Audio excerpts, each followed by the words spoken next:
नमस्ते दोस्तों। अगर आप 2025 में अपना बिजनेस शुरू करना चाहते हो तो सबसे पहले डिसीजन होता है कि कौन सा बिजनेस स्ट्रक्चर चूज करें। आज की इस वीडियो में हम बात करेंगे इंडिया के most common business entity types की, सोल प्रोप्राइटरशिप से लेके प्राइवेट लिमिटेड कंपनी तक और एचयूएफ से लेके लिमिटेड लाइबिलिटी पार्टनरशिप तक। सब कुछ एक्सप्लेन करेंगे इजी और क्लियर लैंग्वेज में। तो चलिए शुरू करते हैं। मेरा नाम है दीपक और आप देख रहे हैं लॉजिकल अड्डा। तो सबसे पहले हम समझते हैं कि बिजनेस क्या होता है। सिंपल शब्दों में बिजनेस एक ऐसा काम है जिसमें हम कोई प्रोडक्ट या सर्विस लोगों को देते हैं और बदले में पैसा कमाते हैं। ये प्रोडक्ट कोई फिजिकल चीज़ भी हो सकती है, जैसे कपड़े, मोबाइल, फर्नीचर, चेयर, कुछ भी हो सकती है। और या सर्विस का मतलब होता है कि चीज़ आप अपनी स्किल के बेसिस पे प्रोवाइड करें, जैसे हेयर कट, कोचिंग पढ़ाना, ट्रांसपोर्ट का काम करना, या फिर मैं जो कंसल्टेंसी आपको दे रहा हूँ, या कंटेंट क्रिएशन का जो काम कर रहा हूँ। ये सारी चीज़ें स्किल्ड में ये सारी चीज़ें आपकी सर्विसेज में कवर होती हैं। बिजनेस का मेन गोल होता है प्रॉफिट कमाना, लेकिन सिर्फ प्रॉफिट ही नहीं। अगर आप कस्टमर को वैल्यू नहीं दोगे, उनका ट्रस्ट नहीं बनाओगे, बिजनेस लॉन्ग टर्म में नहीं चलेगा। एक सक्सेसफुल बिजनेस हमेशा विन विन सिचुएशंस के बारे में ही सोचते हैं, कस्टमर को सेटिस्फाई करना और उसके बाद से प्रॉफिट ले जाना।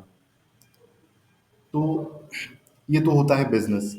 अब बिजनेस जब शुरू करने जाते हैं हम, तो हमारे पास बहुत सारी टाइप्स के लीगल एंटिटी आते हैं सामने, जैसे कि proprietorship firm, partnership firm, Hindu undivided family, limited liability partnership, one person company, private limited company, या फिर पब्लिक कंपनी। इनमें से कौन सा फॉर्म्स ऑफ बिजनेस हमारे लिए बेहतर होगा, जो हम बिजनेस चलाते चलाते और अपना सारा काम साइड बाय साइड कर लें।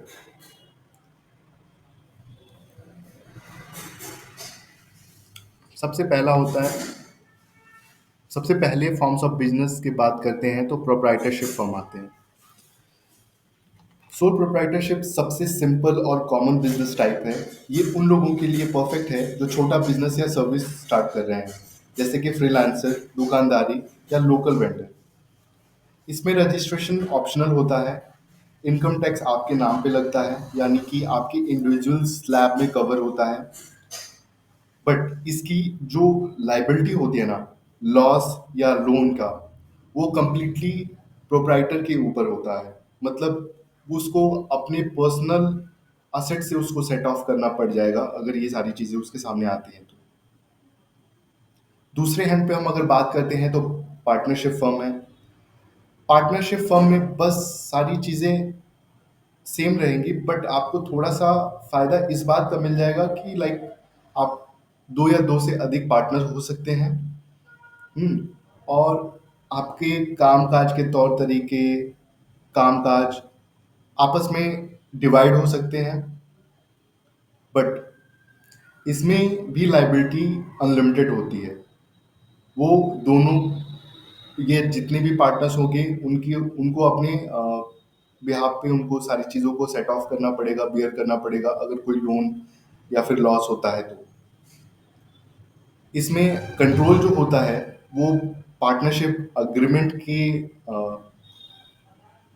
राइट्स में जैसे मेंशन्ड होता है, वो सारी चीज़ें उसके हिसाब से होता है। और प्रॉफिट शेयरिंग रेशियो, प्रॉफिट और loss sharing ratio partnership deed के हिसाब से चलता है। और ये गवर्न होता है इंडियन पार्टनरशिप एक्ट 1932 के द्वारा। अभी हम एक एक चीज़ के बारे में डिटेल में समझ रहे हैं कि कौन सा फॉर्म ऑफ बिजनेस ऑर्गेनाइजेशन क्या होता है और उसके क्या फीचर्स हैं। कंप्लायंस हम लोग वीडियो के अंत में एकदम देखेंगे। तीसरे नंबर पे आता है HUF, जो कि हिंदू अनडिवाइडेड फैमिली की नाम से भी जाना जाता है। ये कोई एक्ट से गवर्न नहीं होता। लाइक इसको बस एक रिकॉग्निशन मिला है इनकम टैक्स एक्ट 1961 में। इसमें बस एलिजिबल कम्युनिटीज हिंदू, सिख, जैन और बुद्धिस्ट हैं। Other than Hindu, Sikhs, Jain और बुद्धिस्ट इसमें कवर नहीं होते, जैसे क्रिश्चियनिटी, मोहम्मदन, ये और रेस्ट ऑफ अदर कम्युनिटी इसमें नहीं कवर होते। इसका फॉर्मेशन कैसे करते हैं? इसके फॉर्मेशन के लिए हम एक एच डीड बनाते हैं और उसके थ्रू हम पैन कार्ड के लिए अप्लाई करते हैं। एंड पैन कार्ड मिलने के बाद हम बैंक में जाकर एक बैंक अकाउंट, करंट अकाउंट खुलवाते हैं। इसके हेड जो होते हैं इसमें, वो करता होते हैं सीनियर मोस्ट मेल मेंबर और female member in the family, और बाकी जो मेंबर्स उस फैमिली के होते हैं वो को पार्टनर्स कहे जाते हैं, इंक्लूडिंग डॉटर। और हाँ, ये एक सेपरेट लीगल एंटिटी है क्योंकि इसके पास एक सेपरेट पैन कार्ड होता है। और ये मेनली देखा जाता है, मतलब बिजनेस करने के लिए तो बड़ा कम ही देखा जाता है, लेकिन ये एंसेस्ट्रल प्रॉपर्टी या रनिंग फैमिली बिजनेस, या फिर कुछ लोग इसे गिफ्ट रिसीव करने के लिए और टैक्स प्लानिंग या फिर इनकम को स्प्लिट करने के लिए, इन सब चीज़ों के लिए ये इस फॉर्म्स ऑफ बिजनेस ऑर्गेनाइजेशन का यूज़ करते हैं। और इसमें एक बहुत बड़ी लिमिटेशन है, केवल इसमें फैमिली के मेंबर्स ही मेंबर्स बन सकते हैं, कोई भी अदर देन फैमिली मेंबर नहीं, मतलब आउटसाइडर कोई भी इसमें मेंबर नहीं बन सकता। तो ये रही हमारी हिंदू अनडिवाइडेड फैमिली के बारे में। एक आगे बढ़ते हुए हम लिमिटेड लाइबिलिटी पार्टनरशिप के बारे में बात करते हैं। इसमें लिमिटेड लाइबिलिटी पार्टनरशिप एक पार्टनरशिप फर्म का ही लाइक प्रारूप जैसा है, लेकिन इसमें एक फ़ायदा मिलता है कि आपकी लाइबिलिटी जो है वो लिमिटेड टू कैपिटल रहती है। दूसरी बात, एक सेपरेट लीगल एंटिटी का फॉर्म मिलता है आपको, और परपीचुअल सक्सेशन का भी इसमें फ़ायदा मिलता है। ये गवर्न होती है एलएलपी एक्ट 2008 की तरह से। बस इसमें ये चीज़ें हैं कि लाइक इसका बेनिफिट, अगर आपको लिमिटेड लाइबिलिटी पार्टनरशिप इनकॉर्पोरेट करना है तो आपको मिनिस्ट्री ऑफ कॉर्पोरेट अफेयर्स से रजिस्ट्रेशन लेना पड़ेगा, जैसे कि हम अदर कंपनियों की रजिस्ट्रेशंस लेते हैं। फिर आगे बढ़ते हैं वन पर्सन कंपनी की तरफ। ये वन पर्सन कंपनी आप ऐसे समझ लीजिए कि अगर कोई individual other than proprietorship firm open करना चाहता है with respect to getting legal status as a separate legal entity, और लाइबिलिटी भी अपना वो अगर कम करना चाहते हैं, क्योंकि इनकी लाइबिलिटी, अगर वो वन पर्सन कंपनी में आते हैं तो इनकी लाइबिलिटी जो है लिमिटेड हो जाती है, जो भी उनका कैपिटल रहता है उतने तक। और इसमें एक नॉमिनी की रिक्वायरमेंट होती है, क्योंकि इसमें भी परपीचुअल सक्सेशन है। अगर कुछ भी शेयर होल्डर को ओनर को हो जाता है, तो उसकी जो भी ये बिजनेस होता है उसके लीगल हेयर या उसके नॉमिनी को ट्रांसफर किया जा सके। फिर हम बात करते हैं प्राइवेट लिमिटेड कंपनी की। आपको तो पता ही होगा इसके बारे में। ये अ, बड़ा ही प्राइवेट लिमिटेड कंपनी और पब्लिक लिमिटेड कंपनी एक बड़ा ही well structured forms of business organisations होते हैं बिजनेस करने के लिए, क्योंकि प्राइवेट लिमिटेड कंपनी और पब्लिक लिमिटेड कंपनी में हमें दोनों में ही legal entity, separate legal entity मिल जाती है। और प्राइवेट लिमिटेड कंपनी की बात करें तो मिनिमम मेंबर्स दो होने चाहिए, दोनों शेयर होल्डर और डायरेक्टर चाहिए, या फिर उससे अधिक हो सकते हैं, लेकिन मैक्सिमम 200 लोग तक हो सकते हैं। और इसमें जो लाइबिलिटी होती है मेंबर्स या शेयर होल्डर्स की, ये उतने तक होती है जितने का वो शेयर अपने पास रखते हैं, या फिर जो भी अनपेड अमाउंट है अपने शेयर्स की उतने तक की। प्राइवेट लिमिटेड कंपनी में आपको परपीचुअल सक्सेशन का फ़ायदा मिल जाता है, और इसको शुरू करने के लिए कोई मिनिमम कैपिटल की रिक्वायरमेंट नहीं होती। ये यूजुअली स्टार्टअप और स्मॉल मीडियम इंटरप्राइजेस के लिए अच्छा होता है। इसका भी रजिस्ट्रेशन हमें कंपनीज एक्ट 2013 के थ्रू लेना होता है, मिनिस्ट्री ऑफ कॉर्पोरेट अफेयर्स की साइट से। और सबसे लास्ट में हम बात करते हैं पब्लिक लिमिटेड कंपनी की। पब्लिक लिमिटेड कंपनी जो जिसमें आप मतलब बहुत सारे मेंबर्स को इकट्ठा कर सकते हैं, शेयर होल्डर्स को इकट्ठा कर सकते हैं अपने बिजनेस को स्केल करने के लिए। इसमें फ़ायदा आपको ये रहता है कि अगर आपको बिजनेस के लिए आपको बिजनेस करने के लिए अगर कुछ ज़्यादा ही कैपिटल की रिक्वायरमेंट होती है, तो यहाँ पे आप अपना आईपीओ या आईपीओ का मतलब होता है इनिशियल पब्लिक ऑफर, या फिर पब्लिक फर्दर पब्लिक ऑफर्स, ये सारी चीज़ें लाके आप मार्केट से कैपिटल इकट्ठा कर सकते हैं और इसको अपने बिजनेस को लार्जली स्केल कर सकते हैं। इसमें शेयर ट्रांसफ़र बहुत ही ईज़िली हो जाता है, जो कि प्राइवेट लिमिटेड कंपनी में रिस्ट्रिक्शन हो सकता है। अब बात कर लेते हैं कंप्लायंसेस के बारे में, एक-एक करके, प्रोप्राइटरशिप से लेके पब्लिक लिमिटेड कंपनी तक। प्रोप्राइटरशिप में रजिस्ट्रेशन के लिए आपको एक शॉप एंड एस्टेब्लिशमेंट लाइसेंस की रिक्वायरमेंट होती है। और अगर आपका टर्नओवर एक्सीड कर रहा है as per conditions of GST, तो आप जीएसटी ले सकते हैं, या फिर आप उसको अभी नहीं भी ले सकते हैं, उसका कोई वो ज़्यादा लोड नहीं रहता है। और इसके बाद से टैक्स फाइलिंग आपको आईटीआर 3 या आईटीआर 4 इसमें करना होता है हर साल। इसमें और कोई एनुअल कंप्लायंसेस नहीं है। और अगर आपका कोई और रजिस्ट्रेशन है जैसे कि टीडीएस, पीएफ, एसआईसी, तो इसके भी कंप्लायंसेस आपको साथ में करते रहना चाहिए। दूसरी साइड में है पार्टनरशिप फर्म। तो इसमें रजिस्ट्रेशन के लिए सबसे पहले तो आपको पार्टनरशिप डीड बनानी होती है। आफ्टर डेट आपको पैन कार्ड के लिए अप्लाई करना होता है। फिर आपका पैन कार्ड आने के बाद से आप अपना जीएसटी या फिर और सारे एक्ट में या फिर चीज़ों में रजिस्ट्रेशन आप करा सकते हैं। और टैक्स फाइलिंग की बात करें तो इसमें आपको साल में एक बार आपको आईटीआर 5 देना होता है। कोई और एनुअल कंप्लायंसेस की ज़रूरत नहीं होती। अगर आपने टीडीएस और एडवांस टैक्स टीडीएस वगैरह रजिस्ट्रेशन कराया हुआ है, तो वो सारी चीज़ें आपको उसके कंप्लायंसेस करने होंगे। और आपको अपने टैक्स के असेसमेंट करके समय समय पे एडवांस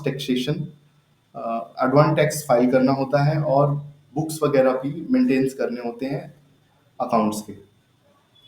आगे बात करते हैं हम हिंदू अनडिवाइडेड फैमिली की। इसमें हमें एचयूएफ डीड और एचयूएफ डीड के थ्रू सिंपली एक पैन कार्ड अप्लाई कर लेना होता है। आफ्टर दैट हम अपने बिजनेस को कंटिन्यू कर सकते हैं। और साल के में एक बार आपको आईटीआर वगैरह भी फाइल करना होता है। इसमें आईटीआर 2 या आईटीआर 3 भी जा सकता है। और अगर आपने कोई अदर रजिस्ट्रेशंस ले रखे हैं जैसे पीएफ, एसआईसी या फिर टीडीएस वगैरह, तो ये सारी चीज़ों का टाइम टू टाइम आपको एक कंप्लायंसेस करते रहना है। LLP LLP limited liability partnership में आपको बेसिकली एक रजिस्ट्रेशन कराना होता है मिनिस्ट्री ऑफ कॉर्पोरेट अफेयर्स की वेबसाइट पे। जिसके बाद रजिस्ट्रेशन होते ही आपको पैन, टैन और जीएसटी लाइक नहीं, पैन टैन आपको वहाँ से मिनिस्ट्री ऑफ कॉर्पोरेट अफेयर्स के थ्रू मिल जाएगा। बाकी आफ्टर डेट आप जीएसटी अप्लाई कर सकते हैं। और साल के अंत में आपको आईटीआर 5 फिल करना होता है। और यहाँ से शुरू होता है लाइक आपके आरओसी साल में आपको 30 मई से पहले फॉर्म 11 भरना होता है और फॉर्म 8 एमसीए के पोर्टल से भरना होता है। और आपको मेंटेन करना होता है बुक्स ऑफ अकाउंट्स। अगर आपका टर्नओवर 40 लाख से ज़्यादा है या फिर आपका टोटल पार्टनर्स का कंट्रीब्यूशन 25 लाख से ज़्यादा है तो आपको ऑडिट भी कराना होता है इसमें। फिर आगे बात करते हैं ओपीसी की। इसमें आपको फिर लाइक जैसे आपने एलएलपी की रजिस्ट्रेशन कराई है वैसे ही आपको ओपीसी की रजिस्ट्रेशन एमसी की वेबसाइट से करानी होती है। रजिस्ट्रेशन कराते ही आपको pan tan certificate of incorporation ये सारी चीज़ें आपको मिल जाती हैं। और साल के अंत में आपको एक बार ITR 6 भरना होता है। और इसमें थोड़े से कंप्लायंसेस आपके बढ़ जाते हैं। इसमें AOC 4 NGT 7 ऑडिटर का अपॉइंटमेंट ये सारी चीज़ें करनी होती है। और इसमें ऑडिट भी आपको जब आपके सर्टेन टर्नओवर से लिमिट एक्सीड हो जाती है तभी करानी होती है। और बात करते हैं पार्टनरशिप की। लाइक पार्टनर सॉरी सॉरी बात करते हैं प्राइवेट लिमिटेड कंपनी की। ये भी आपको एमसीए से रजिस्ट्रेशन लेना पड़ेगा। हम्म उसके बाद से साल के अंत में एक बार आपको आईटीआर फाइल करना पड़ेगा। आरओसी के कंप्लायंसेस के लिए आपको ADT 1 ऑडिटर के अपॉइंटमेंट्स के लिए और AOC 4 MGT 7 DR 3 KYC और तमाम तरीके की कंप्लायंसेस है जो हम एक डिटेल्ड वीडियो कंप्लायंस के लिए बनाएंगे सारे फॉर्म्स ऑफ बिजनेस ऑर्गेनाइजेशन में। वो सारी चीज़ें वहाँ हम लोग डिस्कस कर लेंगे। और साल में आपको कम से कम 4 बार बोर्ड मीटिंग करना होता है। इसमें आपको स्टैट्यूटरी रजिस्टर्स भी बनाने होते हैं, मिनट्स भी बनाने होते हैं। और ऑडिट तो इसमें एकदम मैंडेटरी ही है। चाहे आपका टर्नओवर कुछ भी हो, कैपिटल कंट्रीब्यूशन कैपिटल स्ट्रक्चर जो भी हो, इसमें ऑडिट ऑडिट एकदम मस्ट है। फिर बात करते हैं पब्लिक लिमिटेड कंपनी में। यहाँ भी आपका registration ministry of corporate affairs के थ्रू होता है। और यहाँ पे भी ITR 6 आता है आपके फाइनेंशियल ईयर्स ख़त्म होने के बाद। इसमें आपके लाइक कंपनी की बुक्स ऑफ अकाउंट्स के ऑडिट होती है। सेक्टेरियल ऑडिट अगर अप्लीकेबल हो तो वो होती है।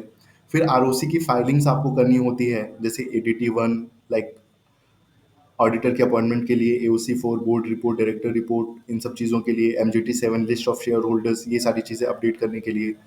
और DR 3 KYC ये आपको हर साल करनी होती है। जितने भी डिन होल्डर्स होते हैं वो चाहे DR 3 KYC आपको लिमिटेड लाइबिलिटी पार्टनर्स के भी करने होंगे, 1 पर्सन कंपनी के भी करने होंगे, प्राइवेट लिमिटेड कंपनी के भी करने होंगे और पब्लिक लिमिटेड कंपनी के भी होंगे। तो ये कंप्लायंसेस हैं। ये अभी मैंने मतलब इस वीडियो को थोड़ा छोटा करने के लिए एकदम शॉर्ट में मैंने मेंशन किया हुआ है। और जैसे ही हम आगे बढ़ेंगे अपने इस जर्नी में तो हम एक डिटेल्ड सारी एंटिटी टाइप्स के लिए डिटेल्ड में कंप्लायंस का क्या रिक्वायरमेंट होता है ईयर ऑन ईयर बेसिस या फिर चीज़ों के कोई इवेंट के होने से ना होने से वो सारी चीज़ें हम डिटेल्ड में कवर करेंगे आगे आने वाले वीडियोस में। तो ये तो हमने डिस्कस कर लिया कि क्या बिजनेस के कौन कौन से फॉर्म्स होते हैं, बिजनेस क्या होता है और उसके कुछ फीचर्स के बारे में हमने समझ लिया।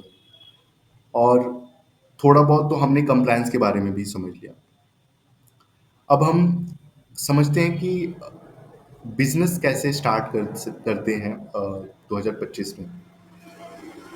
कोई भी बिजनेस स्टार्ट करने से पहले हमको कोई एक बिजनेस आइडिया चाहिए होता है। जैसे कि कोई शूज़ मैन्युफैक्चरिंग कंपनी या फिर आपको लाइक बॉटल मैन्युफैक्चरिंग या फिर कोई सर्विस दे रहे हैं तो लाइक उस सर्विस के लिए लाइक आप मैं कंसल्टेंसी का बिजनेस करता हूँ, तो लाइक इन सब चीज़ों के बारे में कुछ एक आपका बेसिक रफ आइडिया होना चाहिए। कि आप किस तरीके से कौन सा बिजनेस करना चाहेंगे और उसका रेवेन्यू मॉडल क्या होगा। और ये अगर आपको इस बात की थोड़ी बहुत भी क्लैरिटी मिल जाए, तो उसके बाद से आप उस फील्ड में ट्रेनिंग और एक्सपीरियंस गेन करें। ये सबसे मोस्ट और इम्पॉर्टेंट होता है। अगर आपके पास अगर आप हर दिन सोते समय आँख बंद करोगे ना, तो आपके दिमाग में हज़ारों आइडियाज़, बिज़नेस आइडिया आते रहेंगे। लेकिन क्या वो सच में आपको कमा के देंगे क्या? नहीं देंगे। जब तक अगर आप खुद से उसमें एक्सपर्टीज़ नहीं लेके आएँगे अपने अंदर। मैंने बहुत सारे बिज़नेस को फ़ेल होते हुए देखा है। लाइक एक जने लाइक मेरे क्लाइंट, उन्होंने उनके पास कैपिटल वगैरह काफ़ी अच्छा खासा था। वो रिटायर हुए तो वो सोचे घर पे क्या बैठना, मैं छोटा-मोटा कुछ बिज़नेस कर लेता हूँ। तो उन्होंने डायरेक्टली एक रेस्टोरेंट डाल लिया और वो सारी चीज़ें सब कुछ करने लगे वहाँ पे। बस उनको ये लगता था कि कैश काउंटर पे बैठ के और स्टाफ्स को सैलरी दे के सारी चीज़ें हम हैंडल कर लेंगे, सब कुछ कर लेंगे। बट जैसे उन्होंने स्टार्ट किया तो डे बाय डे की इवेंट्स से उनको समझ में आया कि नहीं, उसमें एक्सपर्टीज़ होना बहुत ज़रूरी है। क्योंकि कभी आपका क्या होता है ना, जो मेन शेफ़ होता है, वो कहीं छोड़ के चला गया, फिर आप कैसे मैनेज करोगे? तो ये तो मैं मतलब एक टूटा-फूटा सा एग्ज़ाम्पल दे रहा हूँ, लेकिन आप जिस धंधे को स्टार्ट करना चाहते हो ना, उसमें आप ए टू ज़ेड की एक्सपर्टीज़ आपको तो रखनी ही रखनी चाहिए। उसके बाद से जब आपके पास एक्सपर्टीज़ आ जाती है, तब आप अपनी सोर्स ऑफ फंड्स को फाइनलाइज़ कर सकते हैं। लाइक आप खुद की इन्वेस्टमेंट कर सकते हैं, या फिर फ्रेंड और फैमिली से कंट्रीब्यूशन कर सकते हैं। ले सकते हैं, या फिर आप बैंक के थ्रू लोन ले सकते हैं। आजकल बहुत सारे स्कीम्स चल रहे हैं। किसी भी स्कीम में लाइक मुद्रा योजना हुआ, या फिर हमारे उत्तर प्रदेश में सीएम युवा योजना आया हुआ है। तो ये सारी चीज़ें आप लेके आप कुछ भी आप अपने हिसाब से कर सकते हैं। ये क्राउड फंडिंग आप कर सकते हैं, या फिर अगर आपका बिजनेस आइडिया काफ़ी अच्छा है और आपको लगता है कि 2-3 साल में आप अच्छे लेवल तक स्केल कर सकते हैं, तो आप लिंक्डइन पे रीच आउट करके वेंचर कैपिटलिस्ट का कॉन्टैक्ट डिटेल्स निकाल के उनको रीच आउट करके अपना पिच करके आप उनको अपने बिजनेस में इन्वेस्ट करा सकते हैं। तो ये तो 2-4 हमने सोर्स ऑफ फंड के लिए हमने आपको आइडिया एक बेसिक सा दे दिया। बाकी रजिस्ट्रेशन का और कंप्लायंस का काम आप हम पे छोड़ दें। हम लोग लॉजिकल अड्डा सभी तरीके के फॉर्म्स ऑफ बिजनेस ऑर्गेनाइजेशन को रजिस्टर करके आपके लिए देते हैं। और जैसे कि proprietorship firms, partnership firm, one person company, limited liability company, limited liability partnership, sorry, या फिर private limited company, public company, section 8। Basically ये एनजीओ है। या आप इसको कह सकते हैं कि ये एक सोशल वेलफेयर की ऑर्गेनाइजेशन है। और ये सारी तमाम तरीके की चीज़ें हैं यहाँ पे। तो आप अच्छे से अपने बिजनेस आइडिया के बारे में सोचिए, और जो भी फीचर्स या कंप्लायंसेस के बारे में इस वीडियो में हमने डिस्कस किया है, उसके हिसाब से आप ये सारी चीज़ें सोचिए। और अगर आपको कहीं एक्सपर्ट की ज़रूरत पड़ रही है, तो आप ज़रूर हमें हमारे कॉन्टैक्ट अस पेज पे अपनी डिटेल्स फिल करें और हमें ज़रूर कॉन्टैक्ट करें। ये हमारी डिटेल्स हैं, आप हमें मेल कर सकते हैं, और आप हमें रीच आउट करें। हम लोग आपकी बिज़नेस रजिस्ट्रेशन से लेके कंप्लायंस तक हर जगह आपकी सहायता करेंगे। Thank you so much video में बने रहने के लिए। आपका दिन शुभ हो। नमस्ते।